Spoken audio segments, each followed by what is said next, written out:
I am Larry K, and this is the 139 Club. You don't know anything about us because this is the first video on this channel, but we are a film collective, and we are going to be discussing all things film for a very long time. So if you're into film, click that subscribe button, get ready for some video essays and other conversations on that medium, which I believe is one of the most pivotal mediums in human history. Today, I just wanted to kick off the channel because I'm fresh out of the theater and just give a few quick thoughts on Christopher Nolan's The Odyssey. First of all, I was impressed by how dark the film was. You often see paintings, other illustrations, older films that tried to be truthful, renditions of the original epic poem. And I always see it for some reason in my mind as a brighter fantasy piece, right? But if you really delve into the content of the epic, and all the way since we were, in high school and as kids reading this and seeing different portions of it put on the screen or in paintings or other mediums, it is a dark struggle that Odysseus goes through. And I was really intrigued by how dark Nolan made this film. There were so many moments that were bordering on horror, or at least kind of a thriller suspense that had a dark angle to it. I thought that was really effective, and I think it was probably true to the original verse of Homer. And I thought it was awesome. Two, I thought that the message there, some of which Nolan obviously took liberties with, but regarding the subversion, of the Trojan horse in and of itself, and the subversive nature, or perhaps even the ruthless and destructive nature of war, and those two things go hand in hand in this film. I thought it was relevant to all of our shared history, and I think it was especially poignant right now in this moment.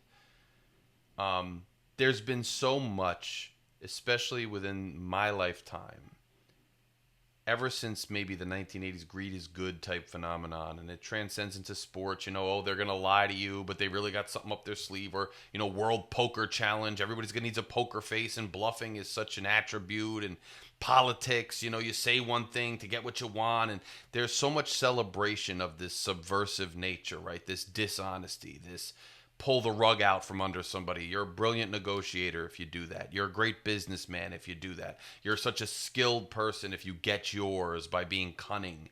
And I think the Trojan horse, which we always quote in Western society, is such a great vehicle, literally and figuratively, for that subversion. And the fact that they Odysseus goes back on it and says, I violated Zeus's rule with that. Basically, I violated the golden rule, that use of subversion for victory, the use of subversion or dishonesty to get mine, was a sin, almost an original sin in Western civilization against all mankind.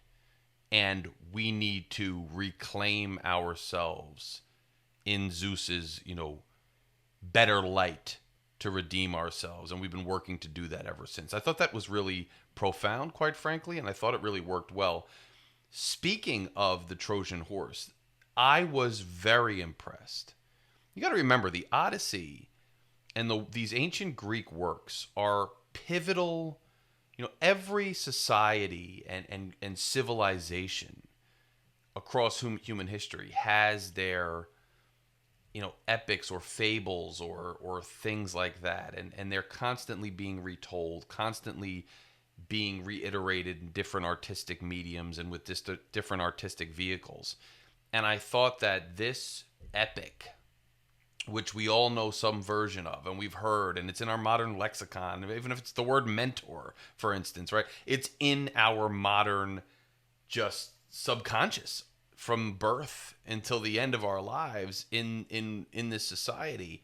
And I just was so impressed with the ways he was able to bring certain aspects from the text to life in ways that we hadn't necessarily seen before. I mean, I'm so used to envisioning the Trojan horse as some, like, almost rocking horse type figure that they wheel in and everybody jumps out that way. But the way they illustrated it as this just monument kind of statue that was buried in the sand a little bit and dragged it in and showed the sheer force it would take to drag something in because of the time we're talking about.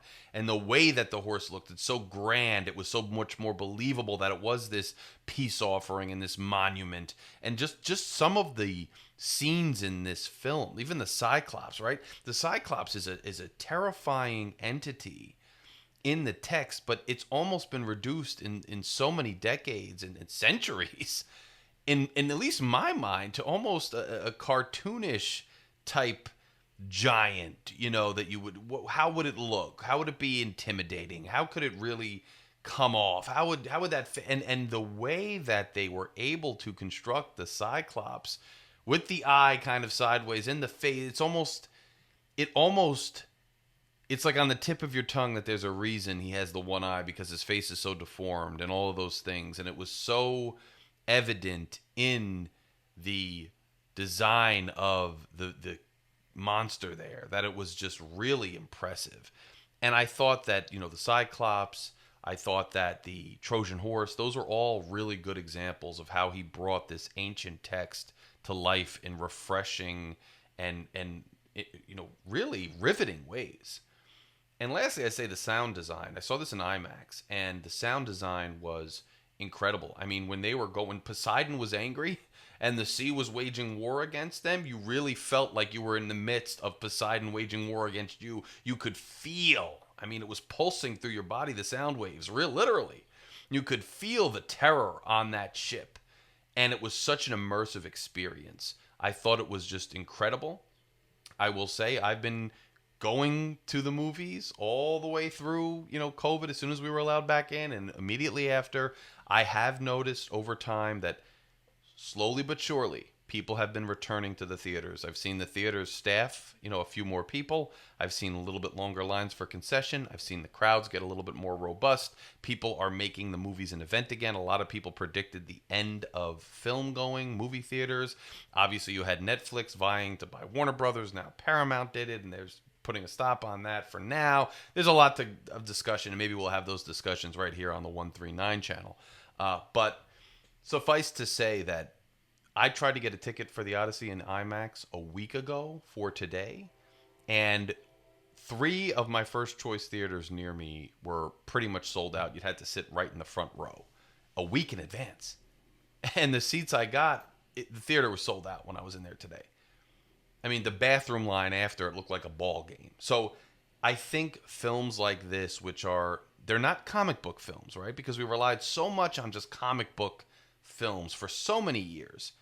But they are, notable tales that everybody's familiar with for the most part. Everybody knows the hero. It's another iteration of an age-old tale, but done so artistically with more of a profound movie-going experience.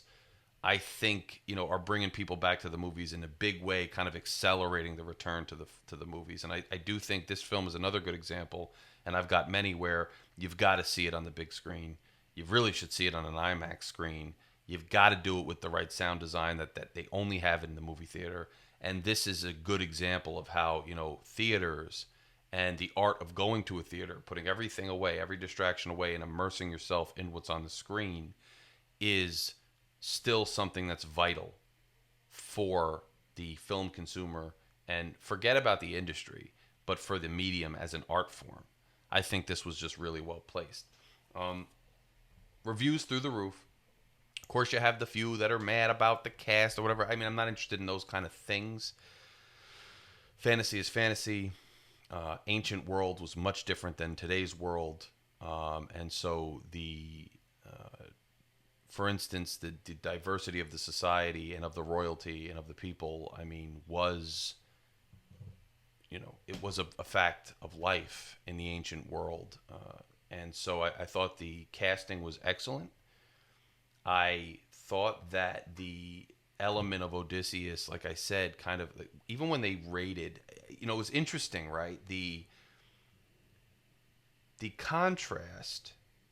I think when the door opens and Agamemnon comes in with the army, there was such a moment of like immense triumph and immense like glory that the audience could even feel because of the way they shot that scene. And then contrasting that to Odysseus remembering and realizing that his personification of Athena was a young girl who got beheaded in a, non-selective, indiscriminate rage because of pent-up anger and destruction and pillaging based on what we constantly there was an allusion to the fact that it wasn't because of Helen, but it was because of trade routes and just greed in general or ambition or ego, and these innocent people are slaughtered because of it. You contrast the feeling of triumph with the sheer human toll and the indiscriminate nature and sorrow that it entails, which kind of leaves Odysseus going into exile because he takes on the violence and lives with it so his son can be liberated from that.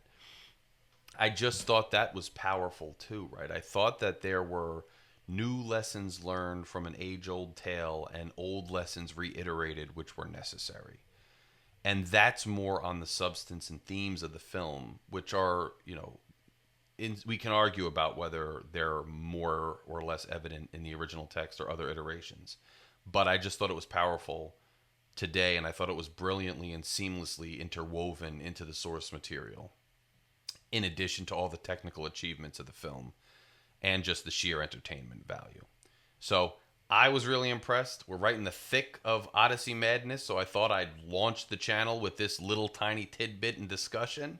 We will have much more robust discussions in the form of essays and conversations with each other, my colleague Anthony and myself, who started this group. Anthony started the group, I joined on. And with other individuals who are kind of cinephiles and just interested in different films, from everything from Lynchian type surrealism to horror to noir, different pieces from different decades. There are so many different ways you can categorize film. There is so much you can learn from it. There are so many discussions to be had, and the videos themselves will not just be a talking head all the time, right? I will sit here and speak to you, but we will have the actual clips and all the things you're used to in YouTube discussions because I'm an avid consumer of some of the better essayists and film critics out there too. So if you've enjoyed this, if you think this channel could be something you'd be interested in, click that subscribe button, help us grow. It's only the beginning. Much more content is on the way. Once again, I am Larry K. If you haven't seen the Odyssey yet, go get a ticket, get to an IMAX theater, and go enjoy it. And then let us know in the comments if you agree with what I said. I'm out.